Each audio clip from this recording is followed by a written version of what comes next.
Hello sir, আপনাদের list অনুযায়ী খাবার দেওয়া হয়ে গেছে আর সব মিলিয়ে আপনাদের বিল 19,800 টাকা।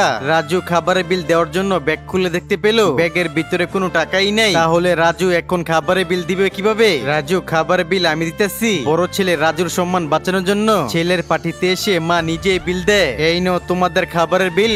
Madam thank you. রাজু মনে মনে চিন্তা করতে লাগলো, মার ছোট ভাইকে পার্টিতে ইনভাইট করে নিজে লজ্জিত হলাম। তাই রাজু মাকে বলল, মা তোমরা খাওয়া দাওয়া শেষ করো, আমি একটু বাইরে থেকে আইতেছি। কিপটামির অভ্যাসটা আর গেল না, আমাদেরকে ইনভাইট করে এনে আমাদেরকেই বিল দিতে হয়। মা দেখো, তোমার ছেলে লাখ টাকার ব্যাগ ইউজ করে কিন্তু ব্যাগের ভিতরে একটা টাকাও নাই। আসলে রাজু ভুল করে টাকা গাড়িতে ফেলে গিয়েছিল, তাই নিজের নতুন কোম্পানির নোমালের ব্যাগের ভিতরে 2 লক্ষ টাকা রেখে দিয়ে মার বাইকে ডেকে বলল, আমার কোম্পানির ম্যাজিক নোমালের ব্যাগটি প্রথমে তোমাদেরকে দিলাম। এই কথা বলে রাজু চলে যাওয়ার পর ব্যাগ খুলে দেখতে পেল ব্যাগে 2 লক্ষ টাকা। ভিডিওতে লাইক চ্যানেল সাবস্ক্রাইব করুন।